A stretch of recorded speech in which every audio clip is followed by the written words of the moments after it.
국민 앵커 백운기, 정확한 분석, 날카로운 시각. 백운기가 하면 다르다.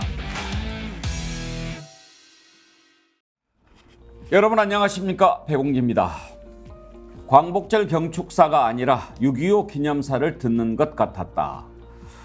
윤석열 대통령의 광복절 경축사를 듣고 많은 사람들이 이렇게 얘기를 하더군요. 민주주의 운동가, 인권운동가, 진보주의 행동가로 위장한 공산 전체주의 세력이 활개치고 있다. 광복절에서 뜬금없기도 하거니와 대통령이 꼽은 이 사람들은 누구를 말하는 것일까 떠올리기도 쉽지 않았습니다. 광복절인 어제 일본은 여전히 반성도 사죄도 없이 야스쿠니 신사를 참배하고 공물을 바쳤는데 우리 외무부가 유감을 표명했지요. 하지만 일본을 파트너로 규정한 대통령 발언 앞에 공허하게 들릴 뿐이었습니다. 왜 이렇게 대통령이 입만 열면 논란이 생기고 나라가 어지러워질까요? 생방송 백운기의 정치본색 출발합니다. 픽스몰에서 판매하는 민어입니다. 여름 보양식. 전라도 목포에서 잡은 민어를 최고로 치는데 이 민어를 산지 직송해서 여러분들 집까지 29,900원에 보내드립니다. 민어 껍질, 불에 그리고 살코기 포함해서 29,900원입니다. 스픽스몰이나 더보기 링크에 여러분들이 들어가 보시면 이렇게 진공 포장이 돼가지고 뜯어가지고 드시기만 하면 돼요. 요거 22병갑입니다. 껍질 이거 진짜 맛있습니다. 이거. 제대로. 그러니까 여러분들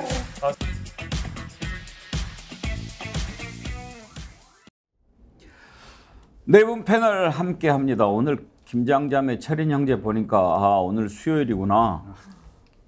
어제 하루 쉬었더니 꼭 월요일 같은 느낌이 들지요. 네. 예. 김철근 실장은 맨날 쉬니까 잘 모르죠. 그렇게 질러야 됩니까? 김철근 전 국민의힘 당대표 정무실장, 김유정 전 민주당 의원, 장유미 변호사, 신인기 변호사 나오셨습니다. 어서 오십시오. 네, 안녕하세요. 어제 윤석열 대통령 광복절 경축사 참 저도 듣다가 올해는 좀 다를까, 이번에는 좀 다를까 했는데 공통점이 몇 가지 있어요. 첫째, 무슨 말을 하려고 하는지 잘 모르겠다 하는 것 하나, 그리고 왜 저 얘기를 지금 할까 하는 것 하나, 이런 게 있었는데 오늘 일단 두 가지를 좀 나눠서 생각해 봅시다. 일본이 아무런 사죄도 반성도 하지 않고 있는데 일본을 파트너로 규정한 부분 과연 적절한가 하는 것 하나 하고요. 어제도 뜬금없이 반국가 세력 또 공산 전체주의 이런 얘기를 했는데 이건 또 무슨 얘기인가 한번 짚어보도록 하겠습니다. 먼저 일본을 공동이익을 추구하는 파트너라고 규정한 부분, 그 부분 한번 들어보죠. 일본은 이제 우리와 보편적 가치를 공유하고 공동의 이익을 추구하는 파트너입니다. 한일 양국은 안보와 경제의 협력 파트너로서 미래지향적으로 협력하고 교류해 나가면서 세계의 평화와 번영에 함께 기여할 수 있는 것입니다. 김유정 의원, 어제가 광복절 아닙니까? 광복절이 무슨 날인가요? 글쎄 말입니다. 저도 일부러 좀 찾아서 들었어요. 10시 시간 맞춰서 앞에 공연도 좀 보고 대통령 경축사를 좀 기대하면서 들었습니다. 왜냐하면은 신년 기자회견이 한 해 가장 큰 행사라고 할 수 있는데 그거 생략했고, 우리가 또 3.1절 기념사에서도 별 볼 일 없는 내용이었고, 그래서 8.15 어쩌면은 광복절 이 경축사가 그 정권의 여러 가지 그 함의를 다 담고 있는 굉장히 중요한 그 모멘텀을 마련하는 계기가 되기 때문에 기대를 했었는데 역시나도 아니고요. 좀 너무 충격적이고 내용이 너무 폭력적이었다. 너무 갈라치기 했다. 이런 생각이 들었습니다. 그래서 적어도 광복에 대한 어떤 의미 설정을 하고요. 기본적으로 진보 보수 정권을 막론하고 일본의 과거사에 대한 반성과 사과를 촉구하는 내용은 항상 담겨왔거든요. 근데 그건 아예 생략이 됐습니다. 심지어는 우리가 누구로부터 광복인지조차도 규정이 안 되어 있고요. 그리고 또 늘 광복절 경축사에서는 적어도 국민 통합 그리고 미래로 가자. 한반도 평화 통일 이제 이런 내용들이 좀 담기거든요. 보편적으로 그래 왔습니다. 그런데 그런 거 다 무시. 자유민주주의 대 갑자기 공산 전체주의.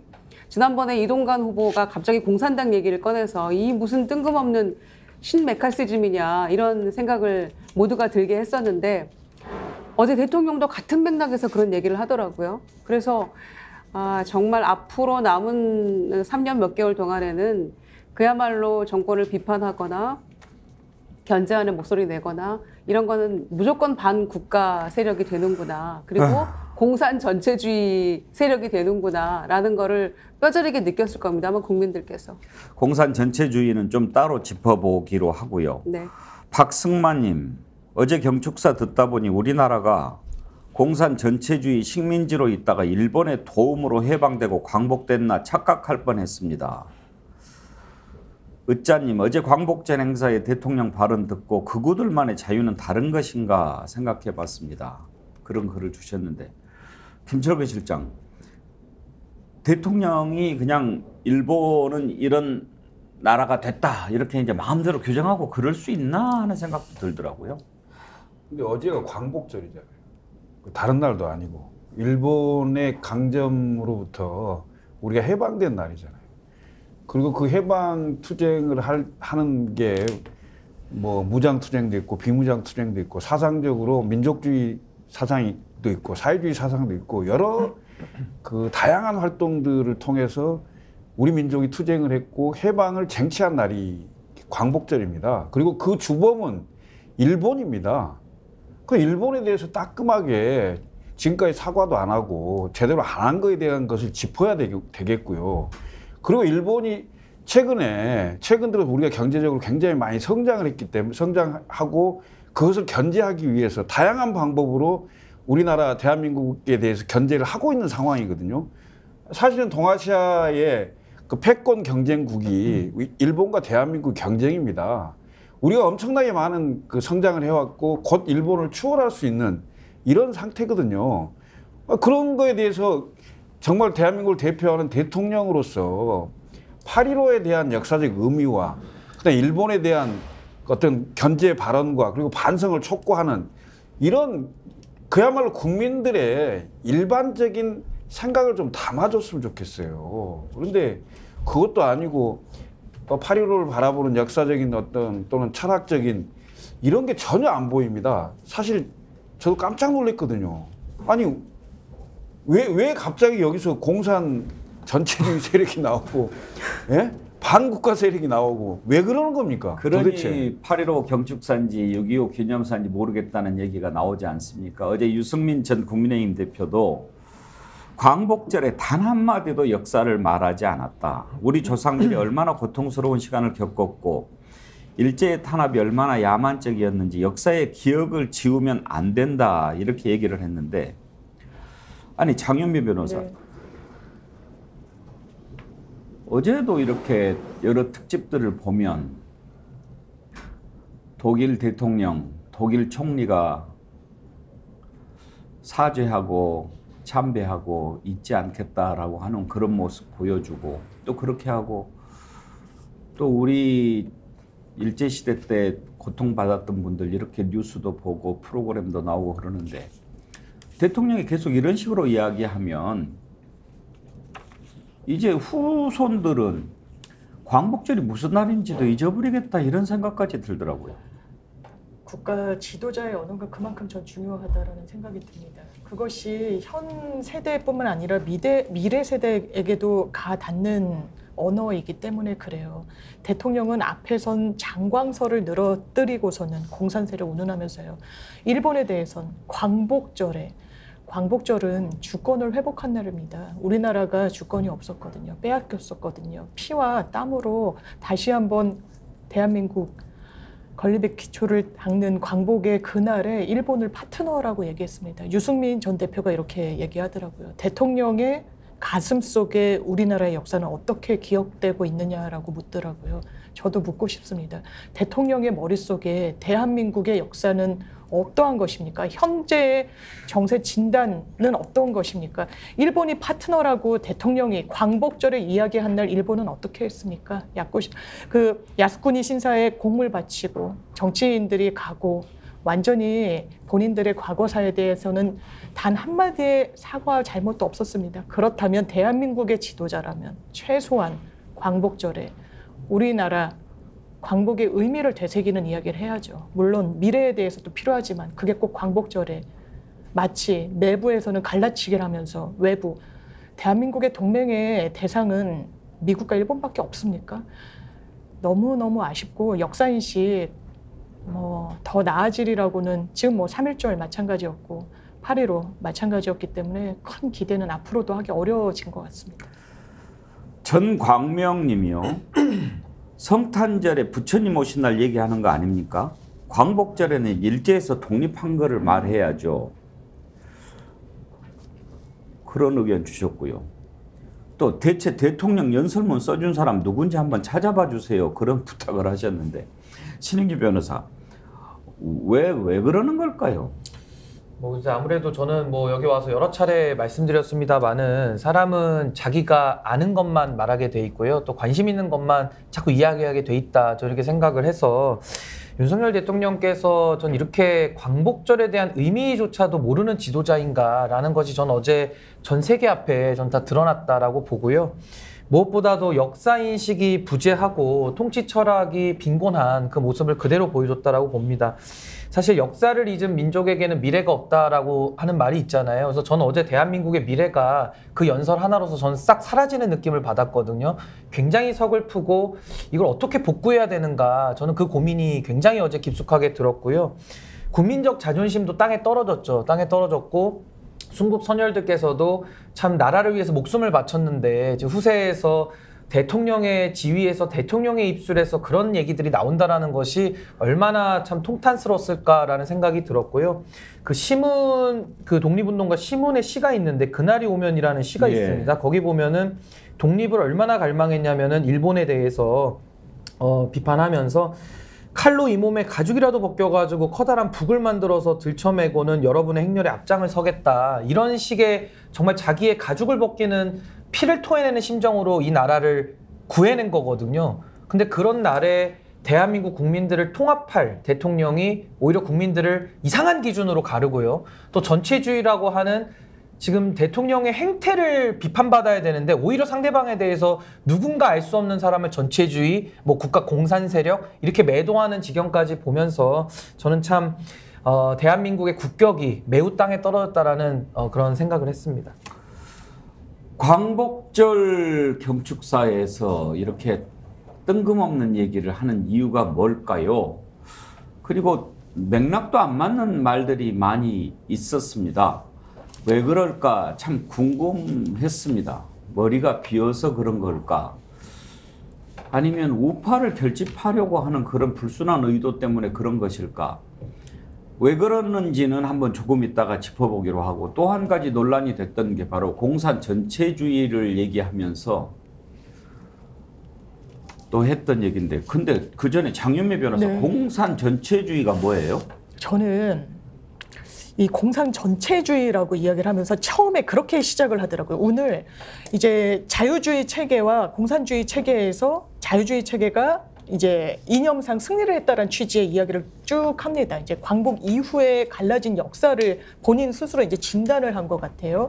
그러면서 이 북한 체제를 그냥 신봉하는 남한의, 그러니까 본인 입장에서는 대한민국의 이른바 진보의 탈을 쓴 내심으로는 북한의 이런 공산주의 전체주의 체계. 왜냐하면 사실상 이상한 북한은 정치 체계를 갖고 있죠. 세습 정치를 하고 있고 이런 부분을 전체주의라고 하면서 뭔가의 다양성을 허용하지 않고 여러 의견을 허용하는 최소한의 정치 체제를 갖고 있지는 않으니까. 그러니까 북한의 체제와 본인을 반대하는 그런 목소리를 같이 하나의 묶음으로 묶으면서 비난을 가하는구나라는 생각이 들었고, 그래서 공산 전체주의라고 하면서 진보의 탈을 쓴, 위장한, 교란을 하는 이런 언어를 썼는데, 이 대통령의 머릿속에는 그렇게 자리 잡았구나. 본인에 대해서 문제 제기를 하는 세력, 진영에 대해서는 이런 확신을 갖게 됐습니다. 저는 전체주의 제가 정의가 이렇게 나와 있는데요. 개인의 이익보다 집단의 이익을 강조해서 집권자의 정치 권력이 국민의 정치 생활은 물론 경제, 사회, 문화의 모든 영역에 걸쳐서 전면적이고 실질적인 통제를 가하는 거라고 돼 있거든요. 그러니까 이건 비단 공산주의만 전체주의랑 연결되는 게 아니라 윤석열 대통령의 지금까지 보여줬던 통치 행위가 다 전체주의적으로 지금 나오고 있어요. 그럼 이 전체주의의 핵심은 뭐냐? 법토피아죠, 법토피아. 그러니까 법으로 유토피아를 만들겠다는 이 검찰 만능 DNA가 전 전체주의화 되고 있다고 보거든요. 그것이 정당에서는 경쟁자들 다 무너뜨리고 무력화시키고 자기가 찍은 당대표를 만드는, 이게 전체주의거든요. 근데 갑자기 이거를 공산주의랑 결합시켜가지고 지금 대한민국에 공산주의는 없는데 지금 공산주의랑 결합시켜서 공산 전체주의라는 용어를 쓰는 것은 유령을 세워다 놓고 지금 유령 때리기 하는 거랑 전 똑같다고 봅니다. 아니 공산 전체주의라는 말은 김철근 실장 저는 처음 들었는데 그건 방금 설명한 대로 공산주의하고 전체주의를 합친 용어겠죠. 그런데 저는 그 전두환 시절보다 더 후퇴한 거의 박정희 유신 독재 시대에 살고 있는 게 아닌가. 지금 2023년도입니다. 2023년도에 정치 체제는 지금 여야의 정권 교체가 상당히 많이 여러 번 됐고, 그래서 그야말로 여야가 정치적인 공방은 많지만 그래도 집권을 서로 다 해봤기 때문에 서로가 굉장히 잘 아는 구조이고요. 그다음에 남북 정상회담도 굉장히 많이 했죠. 그래서 그 과거에 그 어떤 그 공산당 또는 공산주의 뭐 거의 그 초등학교 때, 우리는 이제 국민학교 때입니다만 국민학교 때 공산당 뿔난 사람들 그려놓고 그때를 거의 생각하는 그런 정도의 사고 인식에 머물러 있는 게 아니냐, 이런 생각이 너무 들어서 답답하고요. 그 다음에 무슨 그 광복절 그 일제치하로부터 주권을 되찾는 게 건국운동이라고 얘기를 하던데 이건 헌법 위반입니다. 헌법 전문에 우리나라는 상해 임시정부의 법통을 이어받는다고 돼 있어요. 그럼 이미 우리는 나라가 있었습니다. 나라가 있었고 상해 임시정부라는 법통을 이어받는 헌법 전문에 정면으로 위반되는 얘기를 한 거예요. 무슨 건국입니까? 건국은. 예? 대한민국에서 대한민국으로, 임시정부에서 정식 정부로 이미 나라가 있었던 상황이고 주권을 뺏겼던 상황이었는데 이걸 건국운동으로 다시 만들어서 마치 우파 또는 극렬 우파, 이 사람들을 뭐 결집시키려고 하는 단어로 사용하는지는 모르겠습니다만은 8.15 광복절은요, 이걸 정치적으로 무슨 갈라치기 위해서 내 편 결집시키고 이렇게 사용할 수 있는, 그렇게 활용할 수 있는 날이 아닙니다. 더군다나 대통령 입에서 이런 식으로 얘기를 하면 되겠습니까?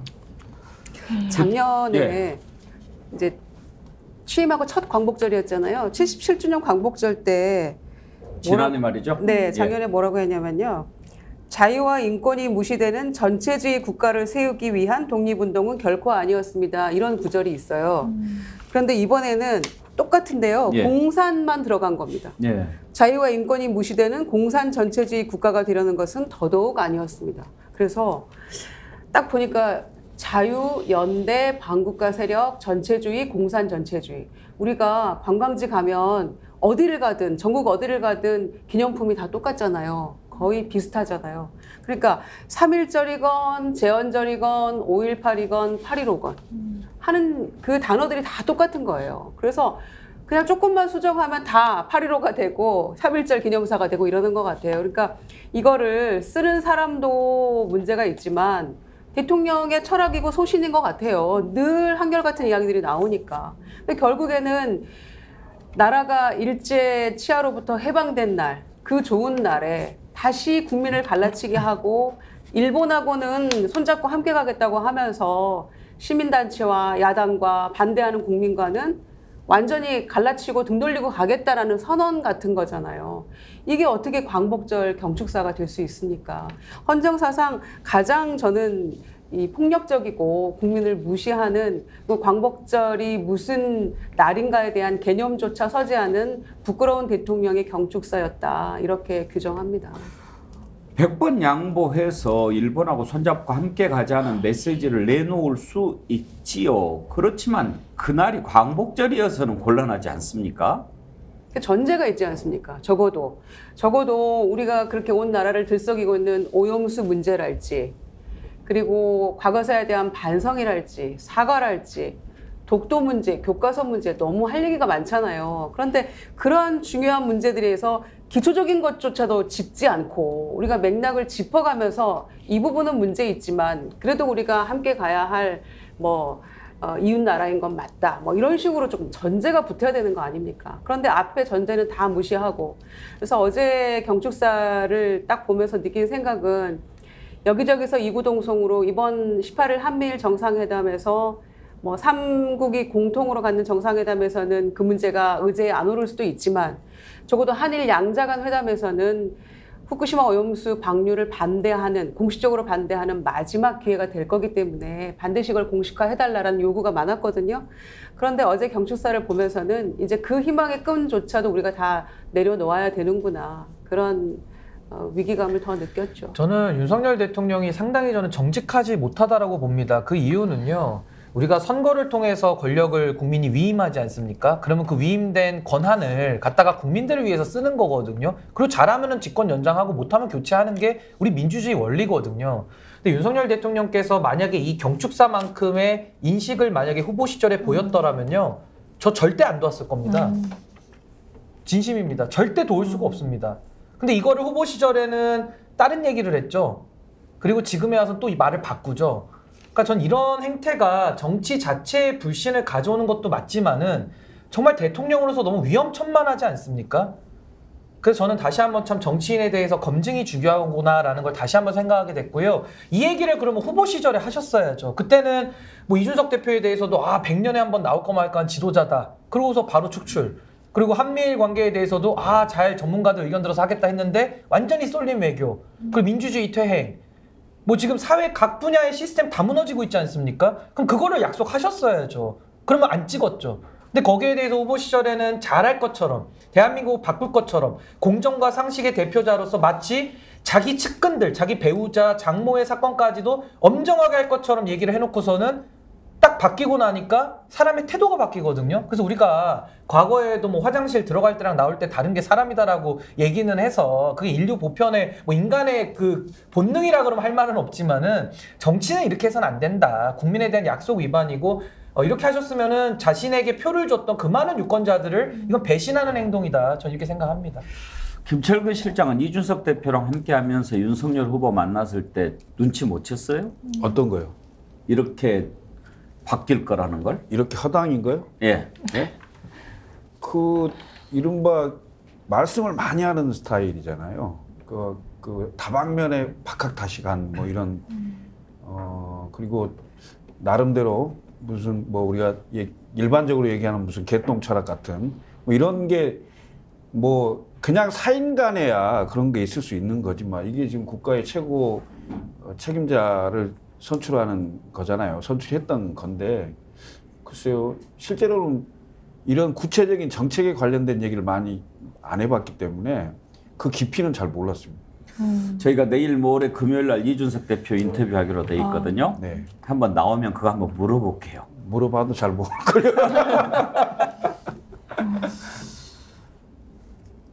광복절 날 일본을 파트너로 규정한 것.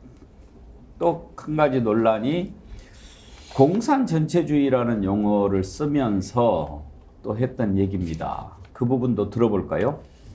공산 전체주의를 맹종하며 조작 선동으로 여론을 왜곡하고 사회를 교란하는 반국가 세력들이 여전히 활개치고 있습니다. 자유민주주의와 공산 전체주의가 대결하는 분단의 현실에서 이러한 반국가 세력들의 준동은 쉽게 사라지지 않을 것입니다. 공산 전체주의 세력은 늘 민주주의 운동가, 인권 운동가, 진보주의 행동가로 위장하고 허위 선동과 야비하고 폐륜적인 공작을 일삼아 왔습니다. 우리는 결코 이러한 공산 전체주의 세력, 그 맹종 세력, 추종 세력들에게 속거나 굴복해서는 안 됩니다. 자, 그러면 대통령이 규정한 공산 전체주의 세력이 어떤 사람들이었습니까?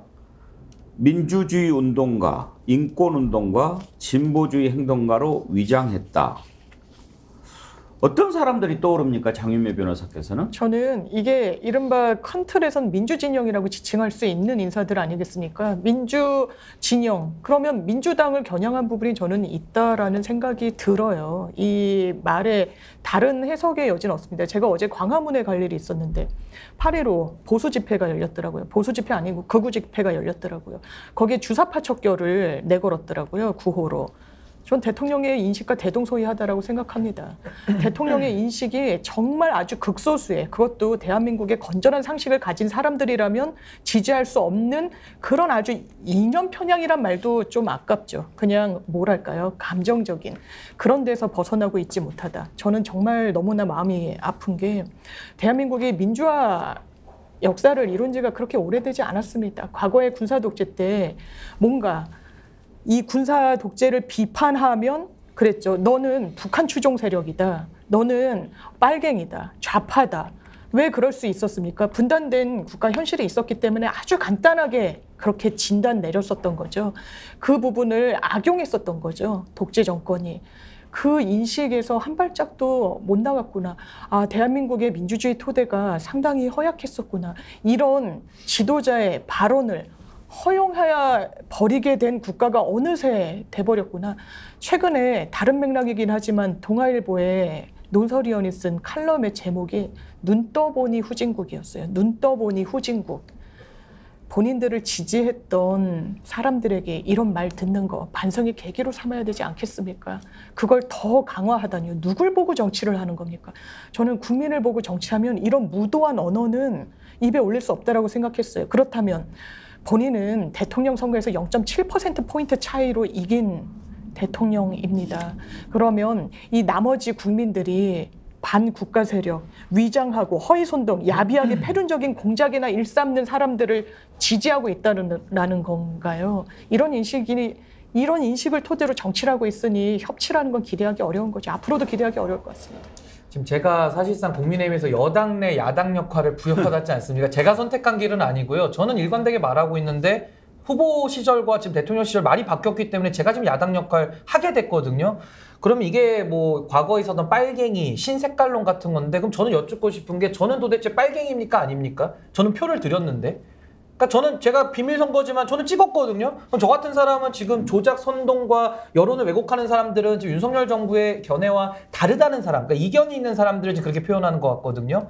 그럼 저는 도대체 빨갱이인지 아닌지 좀 여쭙고 싶고 또 하나는 지금 도대체 시대가 어느 시대인데 지금 앞에서 말씀드렸던 윤석열 대통령의 연설문 처음에 보시면은 이렇게 돼 있어요. 산업화와 경제 성장, 민주화로 이어졌다. 그러니까 지금 대통령께서도 민주화의 공로는 인정을 하는 거거든요. 근데 뒤에 가가지고 또 민주화를 이끌었던 세력들이 또 지금 어떻게 보면 대한민국을 위협하는 또 공산 세력이다. 또 이렇게 얘기하고 있으니까 앞뒤가 안 맞는다. 저 그 말씀 드리고 싶고 마지막으로 저는 제가 86년생인데요. 전 아직도 민주화를 이루었던 그 젊은 분들, 당시의 젊은이들에게 저는 빚을 많이 졌다고 생각합니다. 상당히 고맙고 또 저도 그 시대에 태어났으면 저도 과연 그 무시무시한 탱크를 갖고 들어오는 독재 정권과 목숨 걸고 싸울 수 있었을까? 저도 자신이 없거든요. 그럼 윤석열 대통령께서는 당시를 살았던 저희 세대보다는 한 세대 위의 분이신데 그때 당시에 많은 대학생들은 돌멩이 들고 밖으로 나간 걸로 잘 알고 있고 윤석열 대통령은 좋은 독서실에서 공부하시면서 9년 동안 열심히 공부해가지고 나라의 녹을 먹은 검사로 살아온 거 아닙니까? 그렇다면 최소한 그 민주화를 이루었던 분들에 대해서 존중과 예우는 가지고 있어야지 그분들에 대해서 이제 와가지고 허위 선동과 야비하고 폐륜적인 공작을 일삼는다? 저는 객관적으로 말씀드리면 검사 집단이 더 공작은 많이 한 것 같아요. 제가 볼 때는. 좀 반성을 하셨으면 좋겠습니다. 아니 제가 학생운동해갖고 감옥을 2번이나 갔다 오고 지금 이른바 민주화 운동 그 세대의 그 나이에 딱 맞는 건데 이런 얘기를 들어보면 옛날 공안부 검사들이 할 만한 얘기인데 이분은 공안부도 별로 안 했어요. 대부분 특수부 검사를 했고 특수통으로 알려져 있는데 왜 이런 그 단어들을 사용을 할까? 그럼 이거 다분히 그 정치적이라고 저는 보는데 그 공산 전체주의라는 허상을 그려놓고 그 허상을 상대로 싸움을 하려면 대단히 세력을 많이 키워서 그 힘을 합쳐야 된다는 취지에 아마 그 굉장히 오른쪽으로 가 있는 사람들의 그 생각을 대변하는 이런 생각일 것 같은데 저는 이런 식으로 선거 치르잖아요. 100점 100패예요. 총선 아웃. 그리고 이런 식으로 지난 대선을 치렀잖아요. 졌어요. 지방선거 졌습니다. 기껏해야 10%도 채 안 되는 이런 정도의 지지율 극렬하게 그 목소리를 키우고 있는 이런 사람들만 대변하는 이런 정도의 그 정치 인식이라면 이 나라를 어떻게 끌고 가겠습니까? 70년대의 사고방식으로 2023년을 어떻게 끌고 가요? 더군다나 20, 30대는요, 예? 지금 얘기하는 공산 전체주의에 대한 일제 그런 게 없어요. 그런 인식 자체가 전혀 없습니다. 적어도 70대 이상, 60대 이상, 70대, 60, 70대 정도가 지금 윤 대통령이 얘기하는 공산 전체주의 인식을 조금이라도 좀 생각할 만한 그런 사람들밖에 없어요. 그럼 결국은 나머지 20대, 30대, 40대, 50대 이 사람들을 향해서는 무슨 메시지를 던지고 있는 겁니까? 예? 난 도대체 이해할 수가 없어요. 정치도 그렇죠. 국정 운영도 그렇죠. 앞으로 다가올 선거를 보더라도 그렇죠. 이건 말이 안 되는 완전 폭망각이다 이렇게 생각합니다. 그 윤 대통령은 그 본인의 인생 철학이랄지 통치 철학은 거짓말인 것 같아요. 그러니까 검찰총장 후보군이었을 때도 검찰 개혁에 전적으로 찬성한다고 얘기했었죠. 그런데 지금 검찰의 모습은 어떻습니까? 본인이 완전 반대로 가고 있잖아요. 그리고 후보 시절에 어떻게 했습니까? 국민 통합으로 가겠다고 얘기했어요. 검찰이 그 복수하는 일 없다, 보복하는 일은 없을 것이다 이렇게 얘기도 했었고요. 그리고 나를 지지하지 않은 국민도 다 함께 우리가 함께 가겠다고 얘기했는데 이제는 갈라치기도 모자라서 심지어는 이런 시대착오적인 이념을 들고 나와가지고 우리는 자유민주주의, 너네는 공산전체주의 이렇게 갈라치기를 합니다. 그리고 본인이 그 민주화운동에 했었던 당시 학생들에 대해서 마음이 빚이 있기 때문에 그때 선고도 전두환에 대해서 사형 선고 내리고 도망가 있었다고 이런 얘기 하잖아요. 모의 재판에서. 그 결과가 이런 모습입니까? 그렇다면은 공산 전체주의 세력이라고 규정한 이를테면 시민사회나 야당이나 국민들과는 전혀 타협할 수 없고 대화할 수 없고 소통할 수 없다는 선언 같은 것인데 이런 생각을 가지고 있으니 아무리 보수 언론조차도 야당 대표를 만나서 소통하고 협치해야 된다라고 주장해도 말이 안 먹혔던 이유가 바로 이런 것 때문이었다는 걸 우리가 여실히 알 수 있다고 생각하고요. 이런 시대착오적인 어떤 그 철학을 가지고 21세기 2023년에 이 대한민국을 앞으로도 남은 3년 몇 개월을 또다시 맡겨야 된다는 것이 우리 국민의 큰 불행이라고 생각합니다. 그리고 저는 이게 자기 부정인 걸 제가 하나 짚어드리고 싶은데 만약에 윤석열 대통령이 지금 인식을 가지고 있었다라고 한다면요. 문재인 정부 가서 일하시면 안 돼요.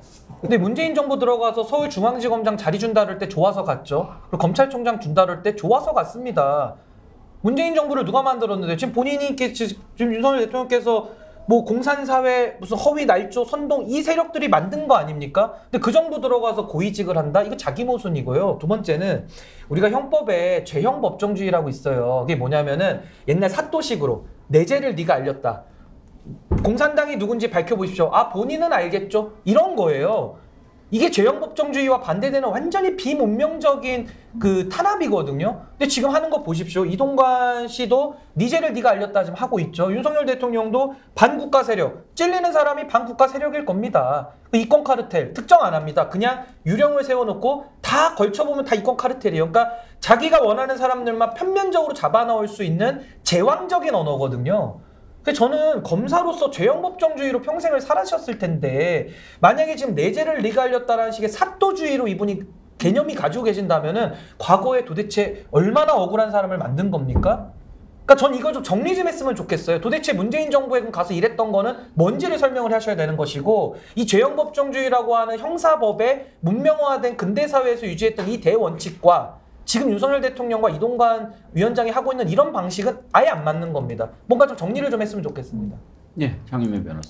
네, 저는 정말 선거 때 이런 주요 포인트 때 진실을 얘기하지 않았던 건 본인도 알았기 때문일 것 같아요. 그러면 안 된다라는 걸. 지금은 거리낌이 없는 거죠. 대통령의 거리낌이 없어지면 전문가들이 그러더라고요. 정치권에 오래 몸담으신 분들이 국민이 위험해진다고요. 정말 새겨들어야 된다는 생각이 들고, 검찰총장일 때도 관련해서 책이나 언론 보도 내용을 보면 굉장히 권력 지향적이었습니다.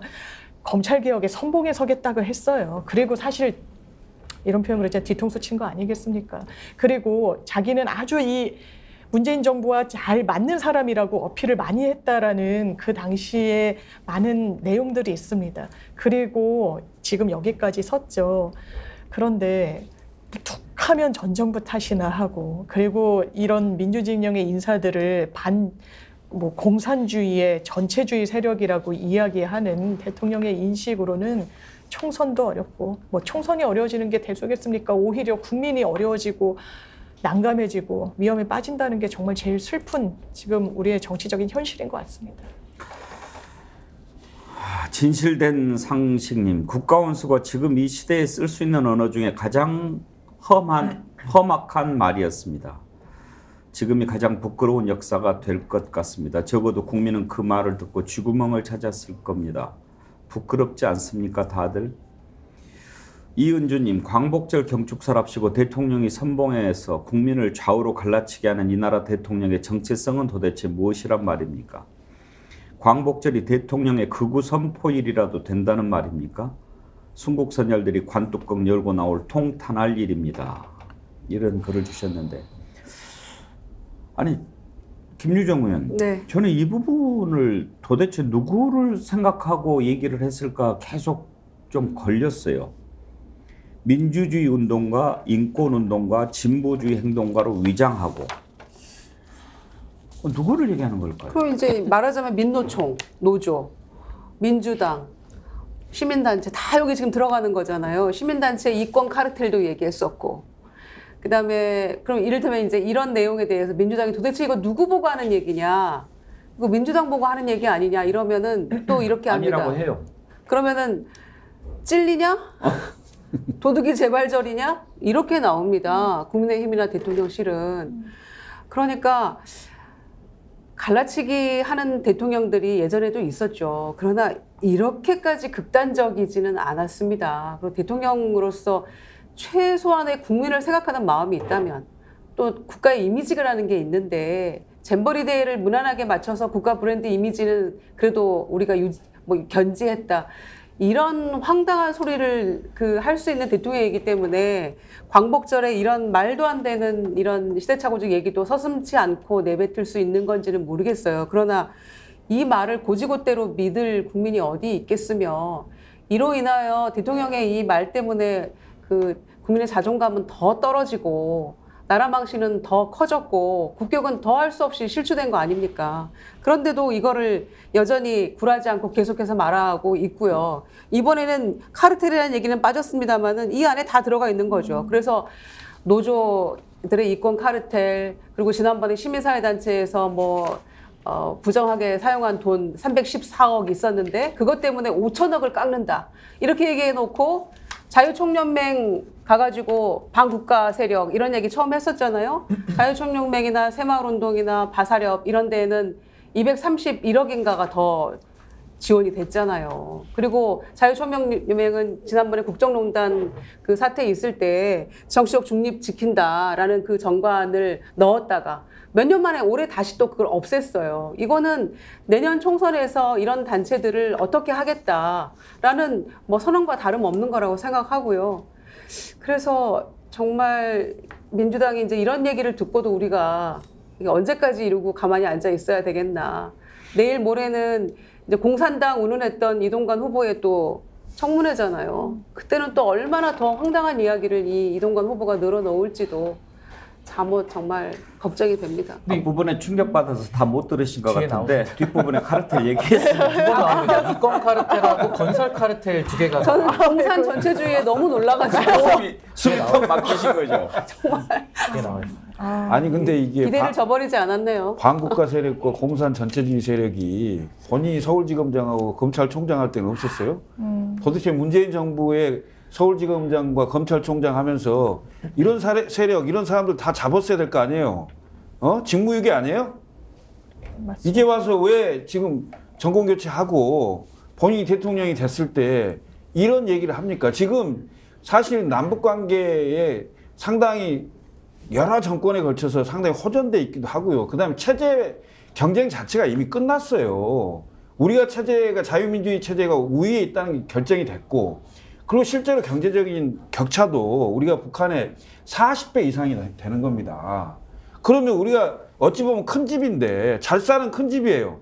그럼 못 사는 작은 집을 잘 배려하고 어떻게 같이 갈 것인가를 생각을 해야지.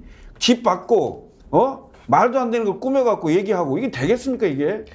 저는 요즘에 제가 비현실 세계에 살고 있다는 느낌 많이 들거든요. 저는 과거에 박정희 대통령 독재, 전두환 독재 전 경험 못 해봤습니다. 의식이 없었으니까요. 근데 그때 김지아 시인이 타는 목마름으로라는 시를 썼는데 제가 요즘 그 시를 자주 읽어요. 그리고 김광석 씨의 노래도 자주 듣습니다. 흥얼흥얼거리면서 공감이 많이 됩니다. 저는 윤석열 대통령께서 비현실적으로 지금 타임머신을 타고 1970년대 이 통치 기술을 보여주심으로써 저 같은 세대들이 지금 과거를 지금 경험을 하고 있는 이런 정말 비현실적인 사회가 되어가고 있다. 이것은 참 제가 뭐 비유로 그냥 이렇게 타임머신 얘기를 했습니다만은 너무나도 대한민국적으로는 비극적인 일이죠. 지도자가 과거 퇴행적인 이야기를 함으로써 완전히 대한민국의 국격도 떨어지고 시대도 퇴행하는 거거든요. 전 이거 어떻게 다시 복구해야 될지를 대한민국 국민들이 다 함께 지혜를 좀 모아야 될 때 아닌가 전 그렇게 생각합니다. 대통령이 공산 전체주의 세력은 늘 민주주의 운동가, 인권운동가, 진보주의 행동가로 위장하고 허위 선동과 야비하고 폐륜적인 공작을 일삼아왔다 이렇게 얘기를 했는데 그 사람들이 지금 변질됐다 뭐 이렇게 하면 모르겠어요. 근데 그 사람들이 위장해서 했다. 지금까지 대한민국의 민주화를 이뤄낸 세력들이 들었을 때 어떤 생각이 들까 궁금하고요. 또 한 가지는 과연 윤석열 대통령은 지금까지 살아오면서 우리 대한민국의 민주화나 인권을 위해서 얼마만큼이라도 노력을 한 부분이 있을까? 그것도 한번 거꾸로 물어보고 싶네요. 대통령의 입에서 나올 수 있을까 의심스러울 정도의 단어 구사, 인식 또는 인식 부재 이런 광복절 경축사를 듣고 많은 사람들이 실망하고 비판했는데 진중권 씨의 반응이 상당히 좀 뭔가 느끼게 하는 부분이 있더라고요. 한번 들어보시죠. 이거 뭐 옛날 극우 반공주의자들이 하던 그 얘기잖아요. 예. 그래가지고 민주주의 운동가, 인권운동가, 진보주의 행동가를 공산주의 전체주의 세력으로 몰아서 체포하고 구금하고 고문했던 그 사람들이 하던 그 얘기거든요.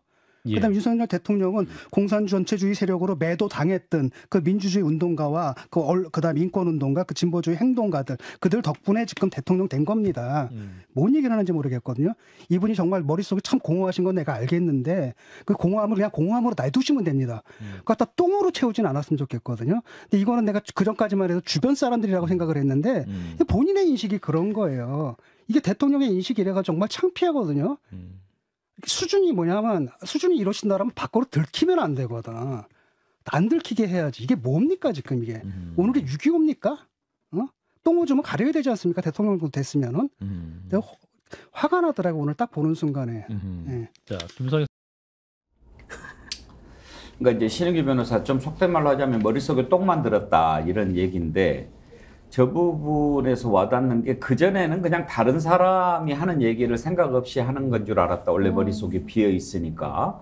그런데 오늘 듣고서는 아, 저게 대통령의 인식이구나. 여기에 충격을 받았다는 거 아닙니까? 저도 진중권 교수님하고 되게 비슷했는데 저도 그전까지만 해도 대통령이 정치 처음 하고 하다 보니까 세력이 없어서 뭐 굳이 뭐 보수에서도 새로운 젊은 사람들하고 하기 싫고 그냥 연세 드신 분들하고 하고 싶다고 하니까 이제 그런 쪽에 뭐 약간 물들어서 그렇게 해서 저도 얘기하는 걸로 생각했는데 전 어제 그 연설을 들으면서 저는 정말 기대를 완전히 접어버렸거든요.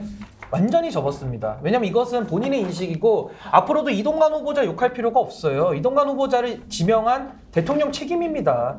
저는 참 이 사태가 된 것이 물론 뭐 윤석열 대통령의 그 후보 시절에 다 분별할 수 없었던 그런 한계도 분명히 있습니다만은 이것은 근원적인 책임이 정치인이 국민을 속이는 거, 자신의 정견을 밝히지 않고 그냥 잘할 것처럼 얘기만 했다가 정권 잡고 나서 완전히 태도를 바꿔버리는 이런 불신을 조장하는 정치 행태가 이제는 완전히 근절되지 않으면 전 대한민국의 미래가 없다. 저 그렇게 생각합니다.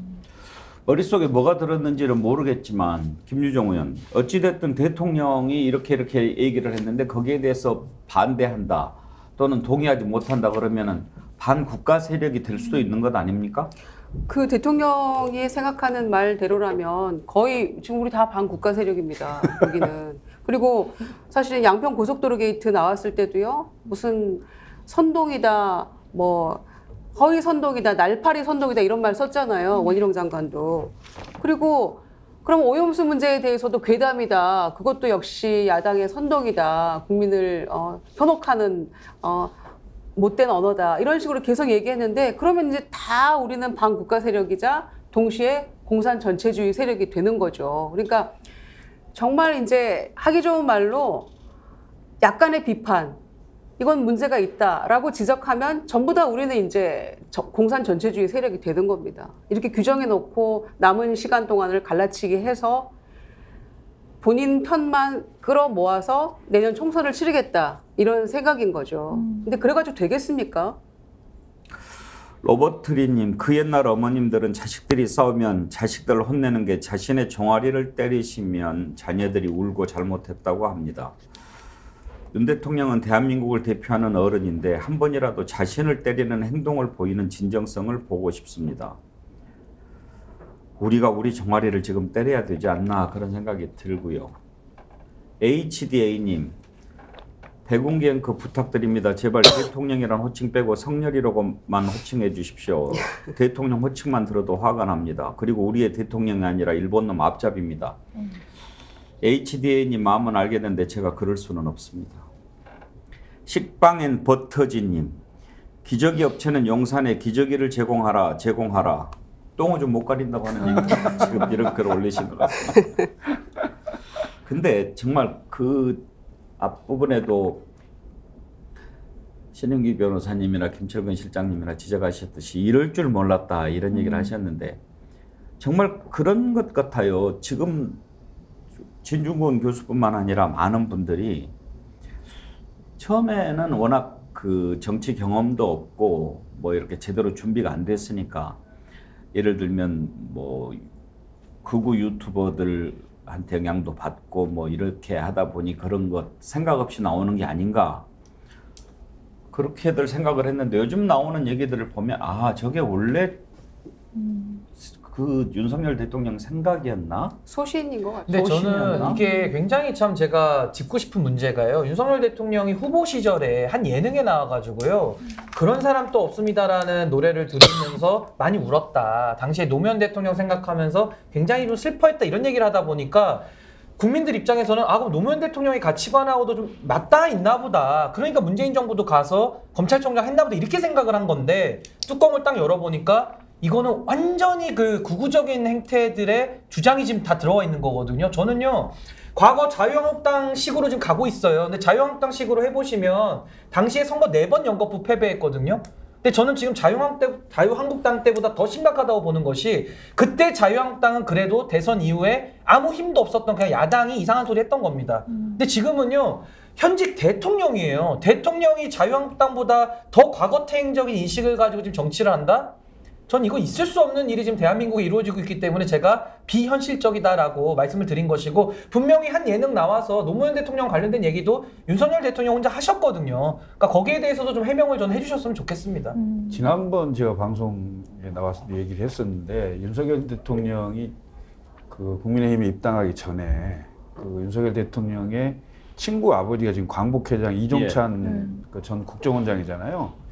이종찬 전 국정원장을 제가 만나서 윤석열 대통령 당시 후보 그러니까 정치 막 한다고 했을 때 당으로 좀 입당을 좀 할 수 있도록 도와달라고 하면서 한 2시간 정도를 제가 설득을 했어요. 이종찬 원장을 좀 그 윤석열 그 후보께 얘기를 해서 당에 입당을 하면 그 될 것이다. 대통령이 되는 가능성이 높다. 이런 얘기를 쭉 하면서 저는 민주당 정권 하에서 검찰총장을 했기 때문에 상당히 중도적이거나 진보적일 거라고 생각을 하고 그 성향이 어쩌냐 이런 얘기를 여쭤봤어요. 근데 이제 그 초등학교 때부터 알고 지내던 사이라고 하더라고요. 그러니까 그 집안이 원래 좀 오른쪽이야. 네? 그리고 그 엄밀하게 말하면 굉장히 많은 오른쪽 극우 성향이 많다. 아마 집안의 영향을 받아서 국민의힘에 입당하는데 전혀 꺼리낌이 없을 거야. 집안이라고 하면 지금 돌아가신 이준 교수가 약간 극우 성향이었다 이런 인식이 그렇죠. 있다는 거죠. 그 얘기를 지금 광복회장 하시는 분께서 저한테 얘기를 해서 제가 지난 방송 때도 소개를 했는데 제가 보기에는 윤 대통령의 실제 인식은 지금 광복절 그 경축사에서 여기에 나타난 인식과 같을 것이다. 크게 나는 다르지 않을 거라고 보입니다. 예. 진중권 교수 평가를 들어봤는데 용해인 의원의 평가도 한번 들어볼까요? 그야말로 어불성설의 연속이었다 이런 평가를 좀 할 수밖에 없을 것 같습니다. 독립운동을 건국운동이라고 칭하면서 식민통치를 정당화하는 그런 건국론을 또다시 들고 나왔다는 것도 놀라웠고요. 기시다 총리를 비롯한 일본 정치인들의 뭐 야스쿠니 신사 참배와 뭐 각종 공물료 내는 것을 정부 여당 그 누구도 문제 삼지 않고 있습니다. 네. 그러면서 대통령은 오늘 기념사에서 일본과 보편적 가치를 공유해야 된다라고 하셨는데 도대체 일본과 윤석열 대통령이 공유하고 있는 그 보편적 가치가 무엇인지 야스쿠니 신사 참배가 그 보편적 가치인지 묻지 않을 수 없고요. 근데 신은규 변호사 저는요 이 지점에서 그걸 물어보지 않을 수가 없어요. 대통령이 저렇게 얘기를 하는데 국민의힘은 그러면 입장이 무엇인가? 그러니까 신은규 변호사 같은 분들은 동의를 못 하잖아요. 윤석열 대통령의 저런 인식과 발언에 대해서. 근데 국민의힘은 여당이니까 이제 대통령 얘기하면 무조건 옹호하는데 그래도 국민의힘이 우리도 같은 생각이다. 국민들한테 뭔가 얘기를 하든지 그래야 되는 거 아닙니까? 뭐 국민의힘 얘기니까 저 국민의힘 당원이고요. 국민의힘은 저는 다 연기자들이 지금 와 있다고 봅니다. 다 연기하고 있어요. 그러니까 쉽게 말해서 당정일체라는 그걸로 당선된 김기현 대표 체제 아닙니까? 그러니까 지금 윤석열 대통령에 대해서 아무 말도 못하는 겁니다. 그러니까 그렇다면 인식이 같거나 아니면 또 국민들을 속이고 있는 거거든요. 그러니까 쉽게 말해서 저는 그럼 왜 이렇게 와서 국민의힘 소속이지만 이 얘기를 하느냐?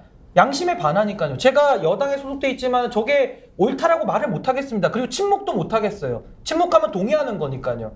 저는 국민의힘도 정신을 똑바로 차리지 않으면은 정말 이제 역사 속으로 사라질 일만 전 남는다고 봅니다. 저 과거 퇴행적인 인식에 대해서 대통령을 만들고 거기에 대해서 제어도 못하는 여당 존재 가치가 있습니까?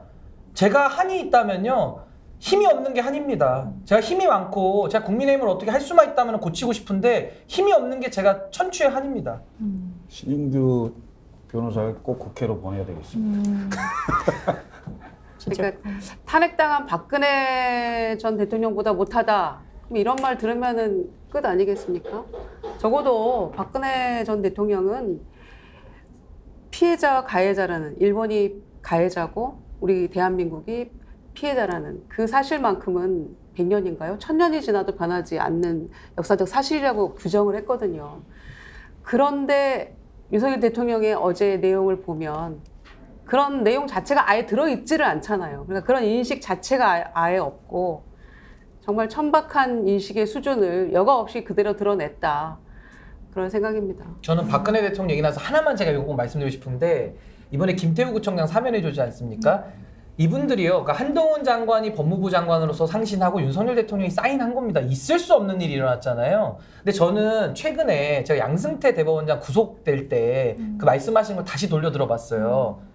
양승태 대법원장이 사법 농단을 했다 그래가지고 한동훈 장관이 검사 시절에 47개의 혐의를 잡아가지고 구속을 시켰거든요. 근데 이분들은 지금 사법 농락하고 있어요. 근데 그 양승태 장관이 그 대법원이 훨씬 나은 게요.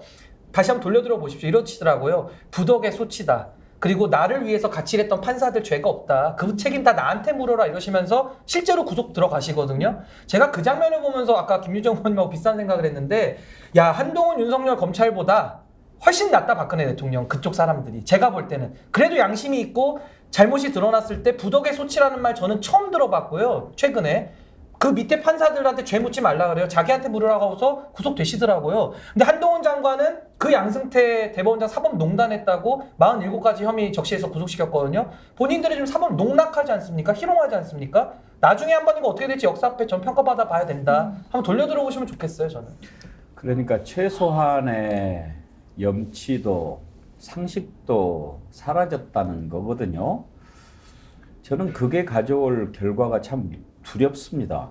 이 정부, 이 대통령은 아무리 참사가 일어나고 책임질 일이 일어나도 책임도 지지 않고 그냥 넘어가지 않습니까? 이렇게 공정이 사라지고 상식이 땅에 떨어지면 어떤 문제가 생기냐면 국민들의 가치관이 흔들립니다. 그리고 어떤 일이 일어났을 때 저거는 어떻게 될까? 누구나 생각해도 이렇게 결과가 나와야 마땅한데 헷갈리게 되는 겁니다. 그게 쌓이면 정말 불행해지는 거죠. 가치관이 전도가 되고 각자 도생하게 되면 그건 이제 나라가 아니게 되는 거죠. 저는 그런 것들이 현실로 조금씩 다가오는 것 같아서 참 걱정되고 두렵고 그렇습니다. 이 정권이 계속 갈수록 더 심해질 것 같아서 말이죠.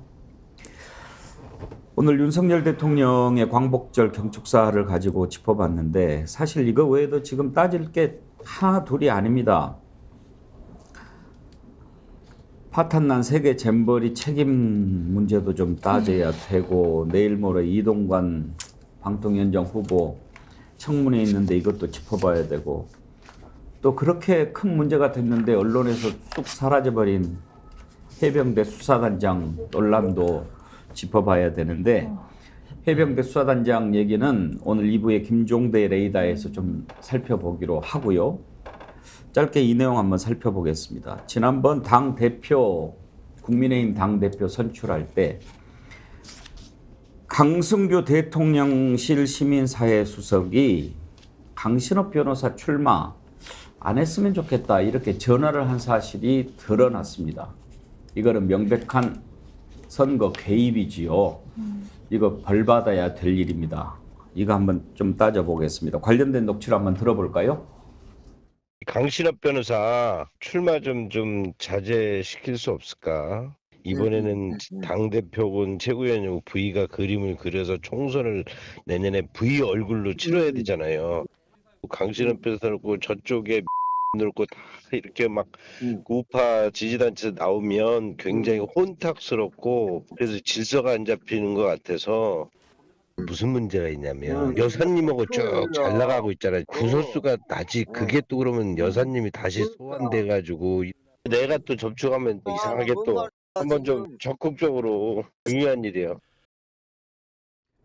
그러니까 장유미 변호사 네. 지금 강승규 수석이 강신업 변호사한테 직접 전화를 했다는 겁니까? 다른 사람을 통해서 얘기했다는 겁니까? 이게 측근에게 전화를 했다라는 것 같더라고요. 그리고 본인의 해명 내용을 들어보면 내가 어떤 공식적인 입장을 전달한 게 아니라 개인적인 친분이 있어서 사담을 나누는 그런 걸 녹음을 해가지고 언론에 보도가 된 거죠. 그렇지 않습니다. V를 거론하고 있어요. V가 누구를 지칭하는 겁니까? 그 당시에 전당대회에 윤석열 대통령이 윤심으로 치르겠다는 그 저의를 숨기지 않고 있습니다. 저는 너무 이상하다는 생각이 드는 게 대통령의 머릿속은 극으로 가득 차 있는데 또 약간 극으로 보이는 인사는 전당대회에서 당대표 얼굴로 최고위원 얼굴로 나오기를 원하지 않는다라고 이야기를 하고 있어요. 그래도 어떤 국민들한테 선택받지 못한다는 최소한의 일말의 그런 판단의 여지는 있는지 모르겠는데 이거 정당법 위반이고요. 지금 민주당 향해서 저 돈봉투 살포한 거 옹호할 생각 없습니다. 수사하십시오. 수사하면 되는데 이것도 동일한 잣대로 수사하십시오. 전당대회에 개입하면 안 되거든요. 대통령은 정치적 중립 의무가 있지 않습니까? 노무현 대통령이 총선에 대해서 언급했다고 탄핵까지 했던 정당 아닙니까? 그 잣대를 본인들한테 대십시오. 저는 대통령이 뭐만 하면 함구하고 지지하는 국민의힘 현역 의원들, 정치인들 아, 저는 이분들이 정치적 결사체가 아니구나. 국민을 보고 정치하지 않는구나. 대통령만 보고 본인의 이익만 보고 정치하는 사람들이구나. 어떻게 해야 되겠습니까? 총선에서 심판해야 되겠죠. 여기에 대해서도 뭐라고 얘기하는지, 검찰 수사하는지 안 하는지 반드시 지켜볼 겁니다. 신흥기 변호사, 만약에 대통령실 수석이 전당대회에 출마한 후보의 사퇴를 종용하는 전화를 했다.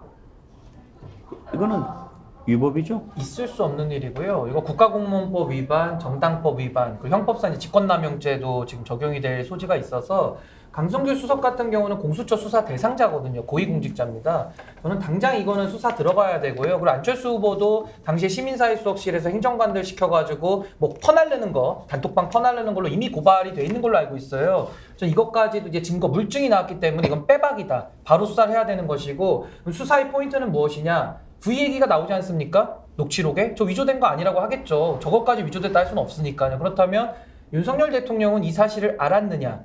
아니면 지시했느냐? 아니면 알고도 묵인했느냐? 아니면 아예 몰랐느냐? 이게 궁금합니다. 이게 밝혀져야 저는 실체가 드러날 것이다. 저는 그렇게 생각합니다.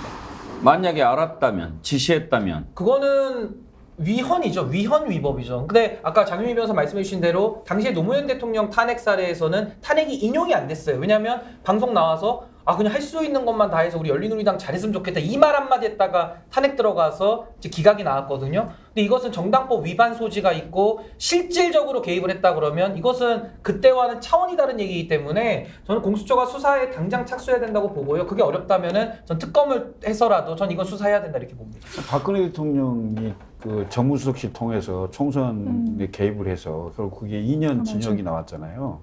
그러면 이게 사실은 청와대 수석이 그 당원이 아닙니다. 그 당원인 자는 수석이 될 수가 없어서, 그러니까 고위공직 대통령 비서실장 청와대 수석은 정당원이 아닙니다. 왜냐하면 그건 정치적 중립을 지키라는 취지로 법을 그렇게 만들어 놨습니다. 그러면 정당의 전당대회나 총선 또는 지방선거, 공천에 관여할 수도 없고 해서도 안 되고 하면 그건 완전히 딱 떨어진 법 위반이거든요. 그래서 이 문제는 지금 얘기하신 대로 녹취록이 다 나와 있고, 이게 대통령의 지시사항이었는지 대통령한테 보고가 됐는지 또는 대통령이 묵인했는지 이 대통령까지 연결될 수 있는 사안으로 보입니다. 그래서 이건 신속한 수사를 해줘야 앞으로 공천이 8개월밖에 안 그러니까 총선이 8개월밖에 안 남아 있는데 지금도 당정일체라고 그래서 용산이 다 공천을 할 것이다. 여당은. 이른바 검핵관, 용핵관, 윤핵관, 뭐 이 사람들이 전부 대거 공천을 받고 내려올 것이다. 이런 우려를 갖고 있는데 이게 터졌단 말이에요. 터졌으면 당연히 그렇게 하겠네 라고 생각할 수밖에 없는 거 아니겠어요? 이거 불식시키려면 빨리 수사를 해줘야 된다. 근데 전당대회 때부터 지금까지 쭉 하고 있는 얘기가 있잖아요. 그러니까 이거하고 굉장히 부합하는 내용들입니다. 김기현 대표도 다음 총선은 대통령 얼굴로 치를 것이다라고 계속 얘기해왔어요. 우리가 너무나 뚜렷하게 기억을 하고 있거든요. 그러니까 강성규 수석이 했던 얘기하고 너무나 지금 그 같은 이야기죠. 그래서 뭐 친분 있는 지인과의 개인적이고 뭐 일반적인 대화였다. 그 통화한 당사자는 그렇게 친분이 원래부터 예전부터 있는 사이가 아니라고 얘기를 하고 있어요. 그러니까 이거는 너무나 큰 압박이 될 수밖에 없고, 심지어 그 대통령실에 행정관이 얘기를 해도 이거는 대통령 뜻이구나 이렇게 생각을 하게 돼요, 보통은. 그런데 시민사회 수석은 굉장히 총애받는 분 아닙니까? 대통령이 비 온다고 퇴근 못하냐 이런 망언을 해가지고 사퇴하라고 했는데도 아직까지 버티고 있는 분 아닙니까? 굉장히 총애받는 분인데 대통령의 의지와 반해서 강신업 변호사 나가지 말아라 이렇게 할 수 있었을까요? 저는 그것도 의문이고, 그래서 그 말 어기고 출마하니까 컷오프 시켜버린 거 아닙니까? 법률가 두 분 계신데 전당대회의 대표를 뽑을 때 개입을 금지하는 법률 있습니다. 조항이 있지 않습니까? 네, 있습니다. 그 형사처벌 조항까지도 갖고 있고요. 왜냐하면 전당대회라는 것도 마찬가지입니다. 이게 당내 대회이긴 하지만요. 선거의 공정성이 반드시 담보돼야 돼요. 국민에게 미치는 영향이 상당히 큰 거거든요. 집권 여당의 당 대표를 뽑는 선거였어요. 이렇게 외부에서 특히나 뭐 V1이라고 지칭되는 윤석열 대통령실에서 관여하는 순간 거기에 관여자들은 아까 신 변호사님이 짚어주신 대로 직권 남용, 정당법 위반, 모든 공직선거법과 관련된 규정으로 형사처벌될 수 있는 그런 사안입니다. 쉽게 설명하면 공직선거법은 공직자를 뽑을 때 적용되는 법인데요. 문제는 정당에서 공천을 하거든요. 그러니까 정당의 당대표를 뽑는 것은 더 엄중하게 책임을 물어야 되는 겁니다. 그러니까 쉽게 말해서 지금 뭐 공선법이 아니니까 이건 해도 된다? 아니요. 정당법에 당대표 경선 자유방해죄라고 다 명시돼 있고요. 구성요건도 굉장히 포괄적으로 해놨어요. 그 이유는 뭐냐? 어떠한 행태라도 하지 말라는 뜻입니다. 포괄적으로 했기 때문에 이건 포괄적으로 다 처벌받는 거거든요. 전 이거 수사 들어가서 당연히 물증이 나왔기 때문에 이것은 빼박이다. 저는 이렇게 봅니다. 하도 이슈가 많고 의혹이 계속 나오니까 그걸 덮고 막 그래서 국민들이 좀 헷갈리고 잊어버리는데 직접적으로 개입했다라고 생각되는 것들이 한두 가지가 아니지 않습니까? 우리가 지금 그것 맞아 그것도 있었지 하는 게 태영호 최고위원 때 아닙니까? 이진복 정무수석이 대통령 옹호하는 발언 해주면 공천은 걱정 안 해도 된다 뭐 그런 얘기도 그때 했었고. 그때 태용호 사건도 있었고요. 그 전에 이제 안철수 후보에 대해서 이제 아무것도 하지 않으면 아무것도 안 일어난다 이런 식의 이제 강압적인 표현을 쓰기도 했었는데. 국민이 다 알고 있었죠. 근데 그동안 물증이 안 나왔기 때문에 여기에 대해서 의혹에 그쳤던 것인데 아니 강신업 그 후보자 되겠다고 서류까지 내신 분이 최측근하고 대화한 녹음에 명징하게 녹취돼서 그 내용이 다 나오는데 이거보다 더 증거가 어디 있습니까? 못 찾죠. 이거보다 더한 증거는 없죠. 이거면 충분합니다. 제가 볼 때는. 김형애님 벌써 내부 폭로가 슬슬 나오는 걸 보니 레임덕 시작인 것 같네요. 김철근 실장 얼마나 갈 것 같습니까? 뭐가요? 이 정부가 내년 총선은 치르겠죠. 총선 결과를 한번 보시죠. 총선 치를 수 있을까요? 그 전까지 그래요? 지금요 그냥 웃어 넘기기 또 그냥 넘기기 힘든 그런 글들이 많이 올라오는데 계엄 얘기가 참 많이 나와요. 설마 하지만 왜 우리 시청자들께서 계엄을 걱정하고 이런 얘기가 나오는가? 대통령의 생각을 읽을 수가 없기 때문에 워낙 종잡을 수 없으니까 느닷없이 광복절에서 공산 전체주의, 전체 공산주의, 공산 전체주의인가 전체 공산 그런 얘기가 나오고 상식적으로 이해되지 않는 일들 이럴 때는 이렇게 된다. 그게 굴러가는 세상의 이치 아닙니까? 그런데 그걸로 이해할 수 없는 일들이 자꾸 벌어지니까 그런 생각을 하는 것 같아요. 김유정 의원. 그러니까요. 평화, 통일 뭐 이런 얘기는 사라진 지 오래고 이번 경축사에서도 북한이 남침할 경우 막 이런 얘기만 나옵니다. 언제든지 전쟁할 준비가 되어 있고 이런 얘기만 나오니까 야 이거 정말 그리고 또 실제로 우리가 우려하는 바를 그대로 실행에 옮겨버리기 때문에 말로만 하는 게 아니고 정말 이제 국민들이 불안해지기 시작하는 거죠. 그래서 이거는 상상할 수 없는 일들 그조차도 말하고 실천에 옮겨버릴 수도 있는 무도한 정권이구나라는 거를 우리가 느끼고 있잖아요. 지금 1년 5개월 동안에 1년 4개월간. 그래서 그런 부분도 심각하게 걱정이 되고 있는 것도 사실이죠. 평화가 사라진 지 오래잖아요. 어제 KBS 여론조사 한 걸 보니까 지난 정부보다 훨씬 더 안보 불안, 위협을 느낀다라고 느끼는 국민들이 훨씬 더 늘어났더라고요. 그런 걸 보면서 이 나라가 어디로 가는가 걱정하는 분들이 참 많구나 하는 걸 느꼈는데요. 오늘 안보 문제 또 그런 부분 그리고 지금 글쎄요 윤석열 대통령 광복절 경축사가 워낙 논란이 심해서 그런 건지 아니면 무슨 작업이 있었는지 모르겠는데 박정훈 전 해병대 수사단장 기사가 싹 사라졌어요. 보기가 힘들어요. 그렇지 않아도 어렵고 외롭게 싸우는 박정훈 대령인데 우리들이 함께 좀 지켜줘야 외롭지 않을 텐데 그런 생각이 많이 들었습니다. 잊지 말아야 합니다. 오늘 2부에서 진실의 레이더, 김종대 레이더 시간을 통해 그 부분 좀 살펴보도록 하겠습니다.